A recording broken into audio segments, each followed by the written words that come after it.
It's dyno day for Matt's 2JZ powered Nissan Yanni. We're down here at Knight Family Motorsport with Kai. He's the man. We've got it bolted up to the Dynapack hub dyno. I'm going to run it up and see what this little Garrett G30 can make out of the VVTI 2JZ. For those of you who haven't seen the bit of the build video on this thing, there is a link up in this corner right up here. Give it a little tickle, have a watch. If not, basically this is a built 2JZ GTE VVTI with a whole bunch of goodies from Golby's Parts. It's got a Garrett G30-900, CPC inlet manifold, Haltech Elite 2500 and PD16. We've got a bunch of sensors, EGTs, fuel pressure, oil pressure, all that kind of stuff. And it's backed by a TR6060 manual. And this is kind of a bit of a street, I suppose, drift orientated street car, you'd call it maybe. It was Matt's drift car, but he's scared to drive it on the track now because it's too special. Was that right? Yeah, there you go. Awesome car, very well done. It's in Millenium Jade. The colour is absolutely wicked. Matt's also looking for a back seat too, so if you've got a back seat, let us know. He foolishly threw that one out. Kai, how you going, mate? Oh, not too bad. How are you? I'm fantastic. Kai's busy setting some stuff up. We've just kind of bolted it onto the hub dyno and Kai's working his magic. What are you running through there, Kai? Running through all the base settings, getting everything lined out how we want it to be lined out. Yep. So we're making sure that all the sensors are calibrated correctly, all the bits and pieces, PD16s, power steering pumps, all that sort of stuff is all working before we get lost in the excitement of noises and 2J's turbo screen. What do you reckon this is going to make? Your knowledge on dyno tuning and 2J's with, I'll call it a little turbo, but it's actually a large turbo. But no, it's a little turbo. No, it's definitely the combination of cams and then such a small back wheel on this turbo. I think we'll see that we'll run into. We won't run out of compressor wheel, but we'll definitely start to run into some back pressure problems. Yep. I would say I still think this will have, without stressing everything too much, I still think we'll see mid 500s to 600 pretty easily today. Yep. I'd be surprised if we wouldn't get there. It may even surprise us and go further than that, but I was saying to Matt before that it's definitely this combination with cams and all the rest of it, built motor and stuff, this thing would just come alive with something like a 6870 or like a 7170 maybe, yeah, like okay. off someone's Crown or something. If you really wanted to make some power, that'd be what I would say. So what you're saying is upgrade the G40 and pass that on. This guy's a thinker. Nah, I'm in love with the Crown. It's actually out here doing more street duties, driving the wheels off it. I won't upgrade it. I do plan to do a few things in the future, but stay tuned for that. Kai just did mention the power steering. So the Astra power steering pump, we didn't really cover that all that much in the episode. Basically, this is it's an electric hydraulic pump. So there's no hydraulic pump on the motor. It's all done by the Astra power steering pump. I say Astra because it's from a Holden Astra or Vauxhall if you're from the other place. This is being powered by the PD16. There's a bit of control to do, which we'll run through with Kai later on, but basically you can control the input for it so that it can kind of either slow start or kind of come on straight away.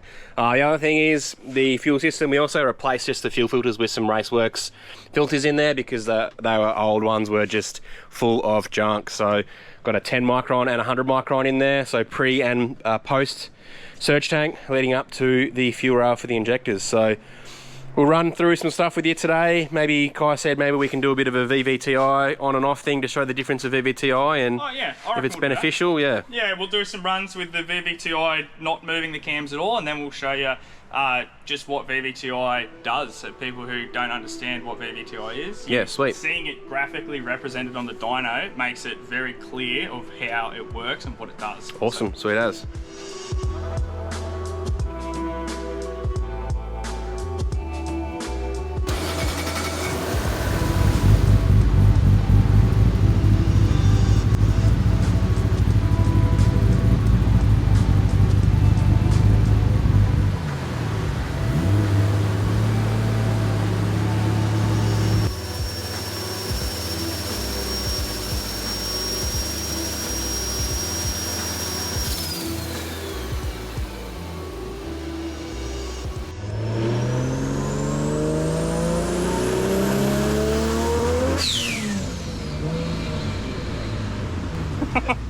Best way to run the engine in, 30 pounds straight up. You reckon? So guys just done some runs on the dyno. First of all, setting everything up with cam control and everything. I don't know what Kai does. You spent probably, half an hour just fiddling with stuff? Yeah, we're going around just making the cam control do what it's supposed to do. So if we give it a target angle, we want it to get to the target angle as quickly as it can and then hold that target angle. Yep. So it's doing that now. Cam angle's all working. Spent a little bit of time just setting up the engine protections and stuff like that, making sure that all of our pressures and temperatures are staying stable, which they are, which is great.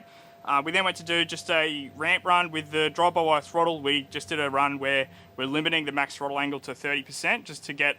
I like to do, especially with any car, but especially street cars, I like to map them over all the throttle angles, not just wide open. Yep. I find that overall you get a much nicer driving car if you take the time to do that. Yep. So we did that first ramp run, 30% throttle, expecting for 10 pounds of boost or something, and it went, as soon as the G30 started to come alive, I could hear it was going for all of it, and we got off the throttle, and just as the boost safety started to click as well, and I think it's 29 pounds, so that's definitely more than we were anticipating, and we've come out here, we've just had a look, and it looks like that one of the lines on the wastegate's come a little bit loose, which is one of those things that can happen. But we're just fixing that up now and tightening that up. Of course, it is insanely hot right now, so always the way. Hopefully, we'll see what we don't actually know what spring is, do we? We think it's just 14 or something? Yeah, it's a typical 14 or something, yeah. I'm sure it probably is.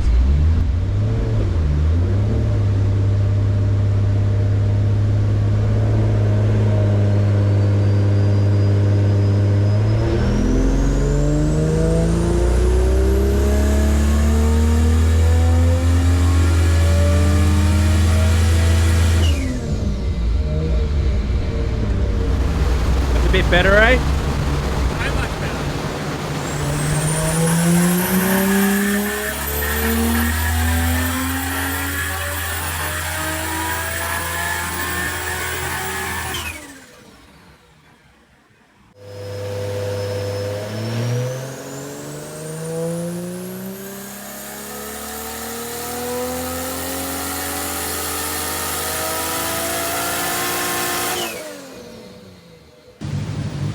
Alright, so what we've done is we've just done a couple runs on wastegate spring pressure with the cams just on 0 degrees, so no activation of the VVT. It's put down a fairly respectable, it's gone 474 at the hubs on about 10 pounds of boost, so showing a nice efficient setup. Now what we're going to do, also this is part of dialing in the cam process anyway, but we're going to throw some cam angle at it and we're going to look to see where the power graphs overlap. So you'll see, like I said, this is much easier to explain graphically on the dyno, and we'll show you how the VVT works and what it does.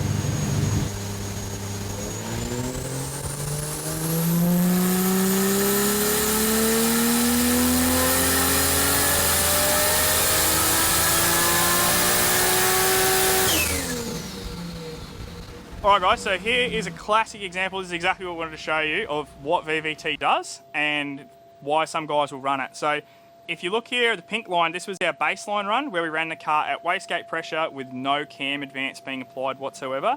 The blue run we've just done is with 20 degrees of advance on the cam, right? And so what you can see, there is a significant difference in torque at low RPM. Down at 2000 RPM where we ride in the clamp, we're talking at 40 foot-pounds, or that's probably 100 newton meters of torque or something like that. There, you can see that the power curve is just everywhere at low RPM. It's just brought the whole thing on considerably sooner. That does relate to, it's not just the cams that are the hero there. It also is to do with the boost pressure, which I don't actually have that on, it's on the dyno. But what you can see here is this, we're talking about the overlap. So you can see here that everywhere below, we could say right there's the intersect point. So we could say everywhere below 6,600 RPM, it actually prefers the cam to be advanced. You then see after 6,600 RPM, it actually makes less power. That's normal. It's because that we've actually advanced the camshaft up, and it means that it's trapping air better at lower RPM, hence improving the torque at the low RPM, and then we will see exactly that, an overlap point where it actually becomes worse. So this is where we start to build the VVT table or the curve, and what we're trying to do is optimize the torque throughout the entire rev range to give it the broadest possible power curve. And as you can see, it does bring that turbo on. Just bringing that VVT in to 20 degrees has brought the turbo on probably 500 RPM earlier.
Kai's finished dialing the variable cam control. As Kai explained before, the difference in the power. So the purple one was switched off, and then a few more runs to kind of get it dialed, and the red was the kind of the final one where we end up getting a bit more top end and also a bit more torque through there too. So that's all done now. Now we're going to jack the car up to change out the oil. It has got running in oil in it at the moment, and we're going to change it out for a 1550. Replace the filter. Have you got a filter cutter opener thing? I do. Yeah, so maybe we might cut the filter open too to... How's the name of the tool? Filter inspection tool would probably be the right thing to use. We'll cut the filter and maybe just have a suss. Always good when on a fresh engine to have a look. You're always going to find some kind of debris in there just because that's what happens with engines. Rings bed into the bores, everything like that, but it is a good thing to check anyway. And then once we do that, it's turn the boost controller on and sweet. Yeah, we'll see what it's going to do, and we'll run it up to where I'd say it looks like we're probably going to go to the limit of the fuel system today, I think. Okay. Yeah. Wow. It's, yeah. So that turbo won't hold us back? Not on that fuel system, it doesn't look like. We'll see. All right. We'll see. I mean, literally, we're only playing around on 10 pounds. Yeah, that's all Let's good. see what happens when we start to... All right, so... Matt, when you order that G40, you've also got to order some bigger injectors. And you're welcome. Nah, I'm not. I'm happy with mine. I'm good. I'm getting my good RK Garage shirt dirty. Oh, who did this sump plug up? Probably me. Now's when I drop sump plug in the oil. There we go. Comment section quiz time for the JZ lovers out there. Front sump JZ. How much oil does it take? Don't go look it up on Wikipedia. Comment your knowledge right now, or take a random guess. I'm thinking 6.5, but we'll find out. So right about now is then we'd have a word from our sponsor of the day in regards to what oil and filter I'm using, but I'm still waiting on that phone call, so we'll get back to you on that one. When in doubt, get the Karoi Mountain Spring water out, or a makeshift funnel. Don't spill it, brother. You put the sump plug in, eh? So we just cut the filter open and now doing a bit of an inspection. I'm going to look, Kai's just used a razor blade also to just cut the actual element out. And there's a bit of schmutz in there, but that's pretty well as per normal for a fresh engine. Yeah, definitely nothing alarming here. It's So what normal sort of grey grit out of the block from the rings bedding in. Yeah. What would be alarming would be chunks of bearing material is what we'd be looking for, or aluminium or anything like that. The greyish sort of paste, which is, yeah, like I said, from the rings bedding in, that's totally normal. We'd expect to see that in every single engine. But yeah, the tiny little flecks, you can see tiny little fleck there, that's the sort of stuff, but like 1 or 2 flecks is not, that's like, we're not worried about that. It'd be if there was like a fair amount of it. Yeah, big copper colour. That's a perfect looking filter to me. You know, sweet. Many engines we cut the filter open during the run in, and that's like that is very good looking. That's Sweet. what we'd want to see. All right, give John a call, tell him he's all good. On you, Johnny. And the magic number is 5.6 for those playing at home. Beauty. Done. Christmas is here, and if you're like me with a massive family, you still need to buy heaps of presents. So jump online, Supercheap Auto, for the trouble-free shopping. There's a bunch of gifts available, stuff for everyone. And if none of this stuff tickles your fancy, grab yourself a gift card for your loved one so they can buy something for themselves. All this stuff is available at a bargain. Click and collect online or jump in store. Back to the dyno. Yeehaw.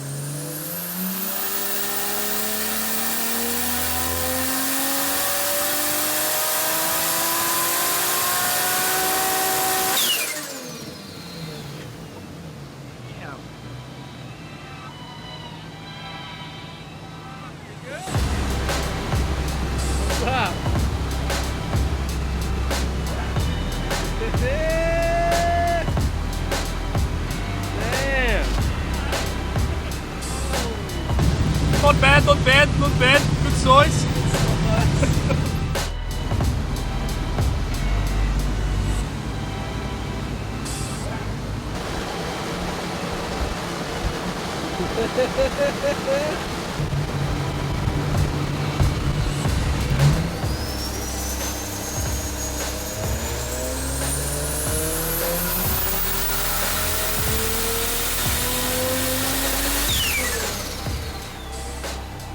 Let's whip all the plugs out, we'll have a quick look. Yeah. Maybe it's that boot, or Pardon? do you reckon it's that boot? Yeah, well, it's cylinder 2, so... Yeah. Yeah. So just on that last run there, you would have seen, just started to develop a bit of a miss. Kai noted that cylinder 2, the EGTs were all over the place, which we assumed, well I assumed was one of my cock-ups. These PRP boots, you see there's an X there. What happened was, when we were checking the timing, I jammed a lead in the boot, and what actually happened was there was like a sharp bit on that lead I was using. It actually jammed through and splintered out the side of here, and when we were checking the timing, it was actually, I could see it was sparking out on the valve cover, so I put an X on it. We put that back into cylinder 2 and actually noticed there was a miss, so that could have been contributing to it. But another thing was, we just pulled out all the plugs, and you can see, if I get a good focus on this, the timing strap, how far back it's come.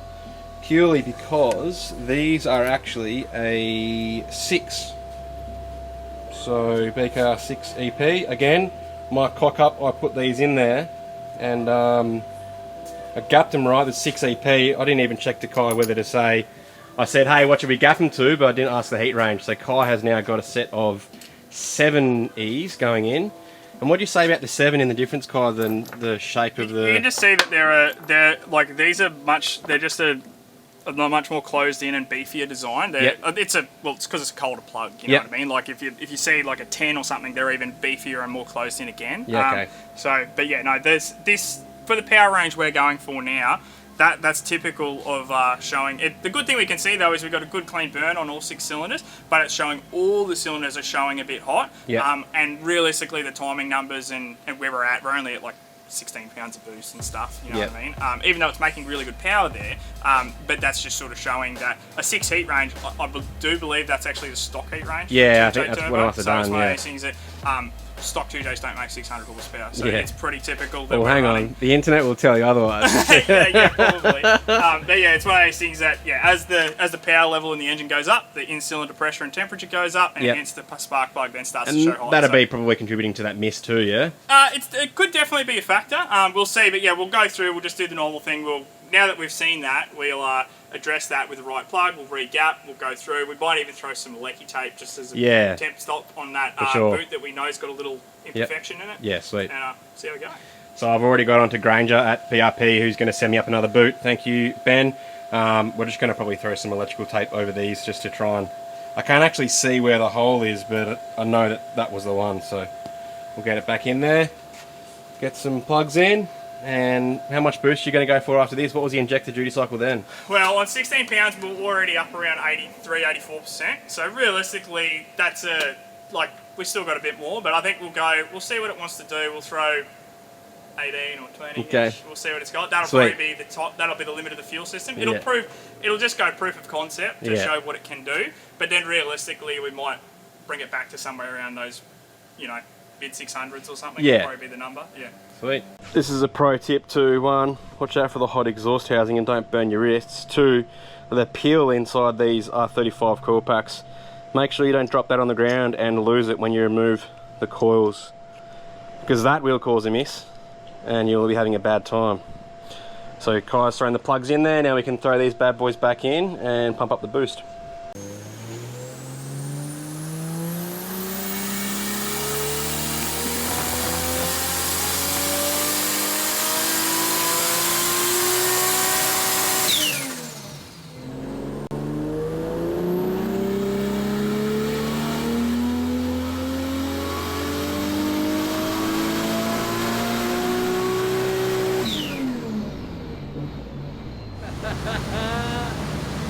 Yeah, dog. 659 horsepower is the magic number for the day. That is with the injector duty cycle at about 90%, I think Kai said. So Right on 90. getting up there. We've just removed the plugs again just to check, and everything's looking bang on. Happy? Good. Sweet. Good. Didn't make as much power as a Crown though, Matt. Won't need it, mate. We've all been given match for having a small turbo, but really this combo is bang on. And Kai, you were saying before how rowdy this thing's going to be. Like, Oh, you can see on the dyno, you can see how long and broad the power curve is. Like with the VVT and the G30 and everything. Like it, honestly, credit where credit's due. If you want a 600 horsepower combo, like I don't think you could beat the curve of that turbo. Like it starts to really come home strong at around 3,500, and then it just rides all the way up to 7,500. yeah, there you go. Matt, I think you just need to drive this and Yeah. go easy on that clutch so you, Definitely gonna drive it. so you don't snap those axles. But That's the first thing that's coming out when yeah. I'm home.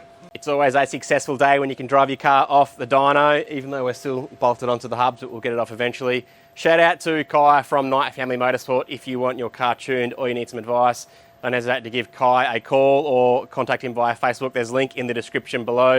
You just got to scroll down before you hit the comments section. Massive shout out to all the companies that have helped support this build, in particular Golby's, RK Garage, and also our mate John who built the engine. Everything's gone flawlessly. Stoked with the power output. 600 horsepower through a manual is going to be absolutely wild. Matt has already said he wants to upgrade the turbo, but this thing's going to be awesome on the street as it is. So looking forward to getting in the car once Matt finds a back seat so we can actually jump in legally and or get it to the track. When we first filmed this a few weeks back, I wanted to condense all 3 episodes, both the work, the dyno tune, and using the car at a track into one episode, but I want to get this out to you as quick as I can. So stay tuned for another episode where we'll get this car onto a track, maybe roll racing. You know, drifting in this thing or not? Matt's shaking his head, no drifting. Maybe we'll do some skids on the track though, you know, the old second gear, chirp third maybe. So stay tuned for that. Thanks to all the support, everyone who's been buying our merch in the merch store. We're running 10% off till the end of November. Actually, don't know what, I'm checking my watch. I don't know what day it is when this is going to be released, so maybe it's after November. If not, we've got a bunch of merch in stock if you can get on board and support the show. I'm looking forward to stealing the keys off Matt and going for a drive in this thing. This car is absolutely awesome. Nissan Laurel with a 600 horsepower 2J. What can you not like about that? That's all I've got time for today, homies. Thanks for watching. We'll see you next time.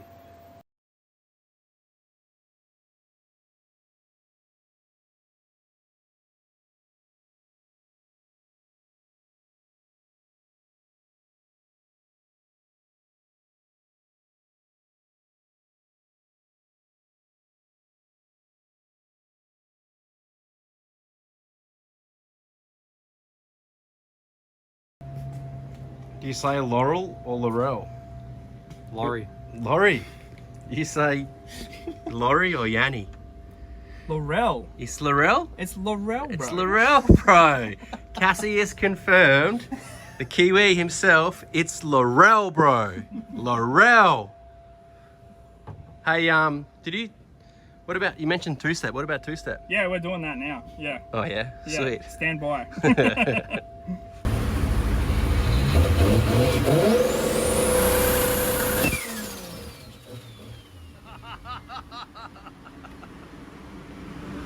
Man, that sounds wild. How much boost did that make then? 10 pounds. 10 pound. Far out.